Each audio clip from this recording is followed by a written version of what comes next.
आज सुबह सुबह 10:14 पे तेजस्वी यादव, नेता प्रतिपक्ष तेजस्वी यादव जी ने एक ट्वीट किया और ट्वीट में उन्होंने एक रिपोर्ट का छोटा सा, रिपोर्ट कहिए नोटिफिकेशन कहिए, उसका एक छोटा सा स्क्रीनशॉट दिया और उस पर लंबा चौड़ा वक्तव्य दिया। स्क्रीनशॉट क्या था? जल कल्याण विभाग का था और जल कल्याण विभाग ने ये सूचित किया है, और ये कोई सीक्रेट डॉक्यूमेंट नहीं है, पब्लिकली अवेलेबल डॉक्यूमेंट है।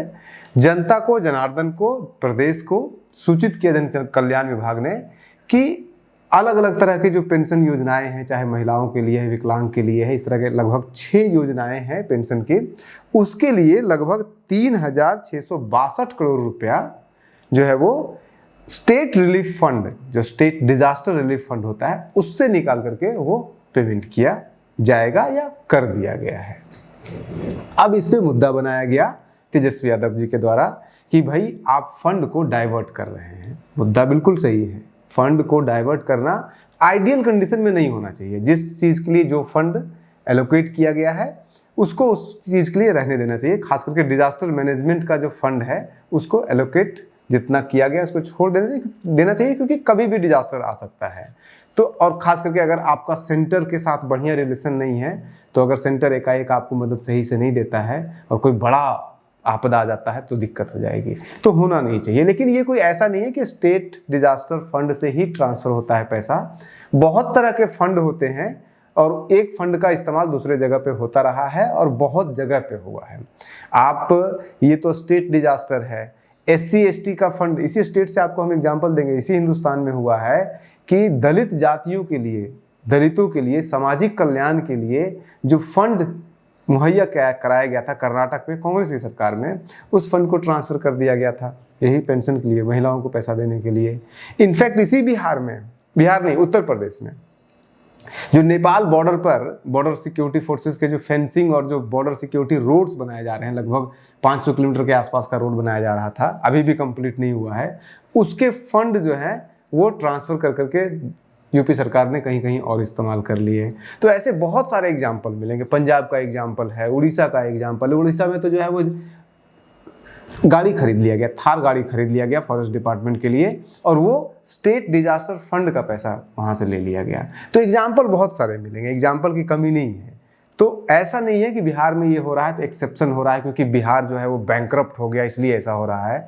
तो भाई बिहार बैंकरप्ट हो गया है तो कर्नाटक कौन सा बैंकरप्ट हो गया था? और ये सब कोई ऐसा नहीं है कि आपके हमारे कहने से या कहीं छोटा मोटा रिपोर्ट में, ये सारी चीज़ें CAG की रिपोर्ट में आ जाती है। CAG रिपोर्ट जब एनुअल ऑडिटिंग करती है, फाइनेंस की ऑडिटिंग करती है, तो उसमें ये सारी चीज़ें आ जाती है। और वो अभी भी पड़ी हुई है, जम्मू कश्मीर का भी हुआ है, अलग अलग जगहों पे वो फंड को लगभग 45-50 करोड़ हर राज्य में, देखिए कहीं पे 5 करोड़ होगा, कहीं 500 करोड़ होगा। लेकिन डाइवर्ट करना फंड एक डिपार्टमेंट का दूसरे डिपार्टमेंट का, एक योजना का दूसरे योजना पे, ये बहुत ही आम प्रक्रिया है और बड़े से लेकर छोटा अमाउंट आपको मिल जाएगा। उदाहरण के जो आंध्र प्रदेश का हुआ था 2019-20 का जो CAG की रिपोर्ट है वो 21 में पब्लिश हुई थी। उस रिपोर्ट में अगर आप देखिएगा तो CAG ने 1100 करोड़ रुपया, आंध्र प्रदेश की सरकार ने 1100 करोड़ रुपया स्टेट डिजास्टर रिलीफ फंड जो होता है वहां से निकाल करके पर्सनल डिपॉजिट अकाउंट में डाल दिया, यानी कि उसका कोई भी इस्तेमाल, बहुत तरह के इस्तेमाल किए जा सकते हैं उसको,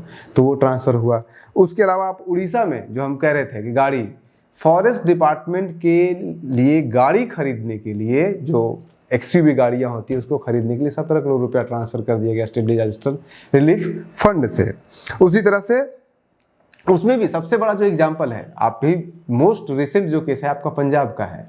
पंजाब में आपको भी पता है अभी साल भर भी नहीं हुआ, पिछले साल सितंबर-अक्टूबर में वहाँ पे फ्लड आया था और पूरा पंजाब डूब रहा था। वहाँ पे बहुत सारे वीडियोस भी आपने देखा होगा।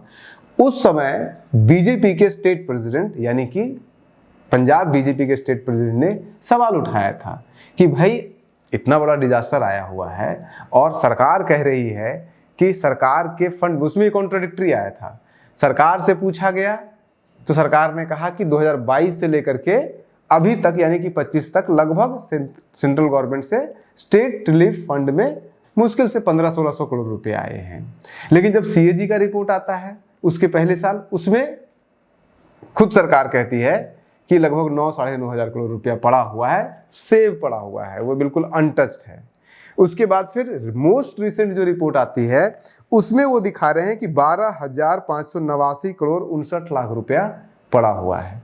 तो या तो ये 12,000 जो 889 करोड़ 59 लाख रुपए का जो दिखा रहा है बैलेंस वहाँ के स्टेट फंड में, डिजास्टर रिलीफ फंड में, वो आंकड़ा गड़बड़ है, या नहीं तो फिर जो फ्लड के दौरान ये स्टेटमेंट दिया गया कि सेंट्रल गवर्नमेंट से मात्र 1500 करोड़ रुपया, 1550 करोड़ रुपया आया हुआ था 2022 से लेकर के अभी तक, यानी कि 2022 से 25 3 सालों में, वो स्टेटमेंट गड़बड़ था। तो वहीं से शक की सुई है और अभी तक इस पर कोई क्लियरिटी नहीं बनी है।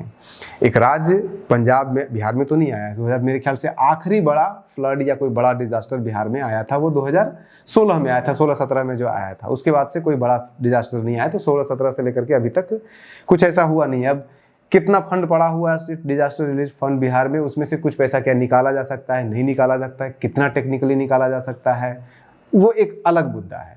लेकिन बिहार कोई पहला राज्य नहीं है। पंजाब में 12,000 करोड़ रुपए का, लेकिन उसका इस्तेमाल, क्योंकि ये आरोप है विपक्ष का सत्ता पक्ष के खिलाफ, जो वहां पे आम आदमी पार्टी के है, तो कांग्रेस और बीजेपी दोनों का आरोप है कि अगर आप कह रहे हैं कि आपके फंड में 12,000 साढ़े 12,000 करोड़ रुपया पड़ा हुआ है, प्रदेश के अंदर बाढ़ आया हुआ है, आप उस फंड को पैसे को निकाल क्यों नहीं रहे हैं? फिर इसका मतलब है कि अगर आप नहीं निकाल रहे हैं, इसका मतलब आपने पैसा कहीं और खर्च कर दिया और आप पूरा ब्यौरा नहीं दे रहे हैं। तो ऐसा भी हुआ है भाई। यहाँ तो बिहार में तो कम से कम ये हुआ कि 3,662 करोड़ रुपया दिया गया है निकाल करके, तो सरकार खुद नोटिस निकाल के कह रही है देखिए हमने दे दिया है।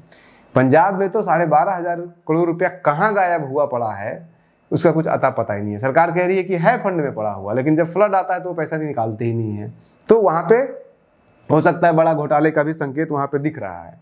और फंड ट्रांसफर कोई सिर्फ स्टेट डिजास्टर रिलीफ फंड का नहीं होता है।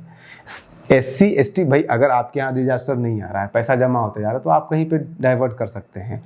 लेकिन अगर दलितों के लिए, SC ST के लिए, अनुसूचित जाति जनजाति के लिए विशेष फंड होते हैं, हर राज्य का अपना विशेष फंड होता है, उस फंड को आप कहीं डाइवर्ट कैसे कर सकते हैं? लेकिन कांग्रेस शासित प्रदेश में डाइवर्ट हुआ है। कर्नाटक में 11,000 करोड़ रुपया जो है वो ट्रांसफर कर दिया गया SC ST का पैसा जनरल को।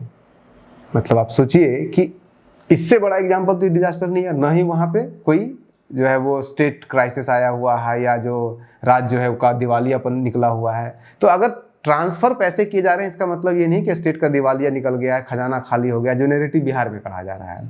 अगर 3,662 करोड़ रुपया बिहार में ट्रांसफर करके दूसरे जगह दे दिया गया है, पेंशन दे दिया गया है, तो अगर ये इसलिए हुआ क्योंकि बिहार का खजाना खाली हो गया है, तो फिर 11,000 करोड़ रुपया कर्नाटक में SC ST फंड का पैसा डाइवर्ट करके महिलाओं को 2-2 हज़ार रुपया का जो मंथली वहां पे दिया जा रहा था, उसमें दे दिया गया 11,000 करोड़ रुपया। तो फिर वो कैसे हुआ? तो फिर आप ये कह सकते हैं उस आधार पे, तो ये भी कह सकते हैं कि कर्नाटक का जो है वो सरकार का दिवालिया निकला हुआ, वहां पे उनके पास पैसे ही नहीं है। तो मुद्दा है ट्रांसफर नहीं होना चाहिए। ट्रांसफर हुआ है, गलत हुआ है, बिल्कुल गलत हुआ है, लेकिन उसको इस बात से लिंक करना कि बैंकरप्ट हो गया है, खजाना खाली है, इसलिए ऐसा हो रहा है, तो पंजाब का खजाना खाली हो गया इसलिए ऐसा हुआ क्या?